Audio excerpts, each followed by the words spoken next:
மூலமாகவும் S of course தான் என்னோட கடைசி பாயிண்ட் வச்சுக்கோங்களேன். நம்ம டெய்லியும் வந்துட்டு பிரஷ் பண்றோம் இல்லைங்களா? ஸோ அந்த டூத் பேஸ்ட்டுமே பிளாஸ்டிக் தான். சரி, அதை விட்டுருங்க.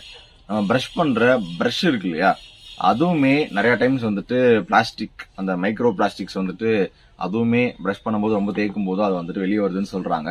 ஸோ முடிஞ்ச அளவுக்கு அதுக்கு ஆல்டர்னேட்டப்பா இந்த மற்ற பேம்பு டூத் பிரஷ்லாம் சொல்றாங்க. ஸோ அந்த மாதிரி கொஞ்சம் அந்த பிளாஸ்டிக் அவாய்ட் பண்ணிட்டு இது பண்ணுங்க. முடிஞ்ச அளவுக்கு கையில வளர்க்குங்க. ஆனா இதுக்குமே வந்துட்டு கையில வளர்க்கறதுக்கு நான் சொல்றேன். டென்டிஸ்ட்லாம் இப்ப என்ன சொல்றாங்கன்னா, முதல்ல நம்ம சாப்பிட்டுட்டு இருந்த அந்த கஞ்சி, அந்த கம்பு, அதுக்கெல்லாம் வந்துட்டு கையில வளர்க்கலாம் ஓகே. ஆனா இப்போ நம்ம சாப்பிடுற இந்த ஒரு ஜங்க் ஃபுட் மாதிரியான கலாச்சாரத்துக்கு கையில வளர்க்குனா வந்து பல்லுக்கு டேமேஜ் தான் ஏற்படும். அதனால முடிஞ்ச அளவுக்கு சேஃப்டியான இந்த பிளாஸ்டிக்லாம் இல்லாம ஒரு நல்ல ஒரு நேச்சுரல் பயோடிகிரேடபிள் இந்த பிரஷ் நிறைய வந்திருக்கு. பேம்பு பிரஷ்லாம் நான் கேள்விப்பட்டிருக்கேன். ஸோ அதை வாங்கி யூஸ் பண்ணுங்க. இன்னும் உங்களுக்கு பெட்டரா இருக்குன்னு சொல்லிட்டு டாக்டர்கள்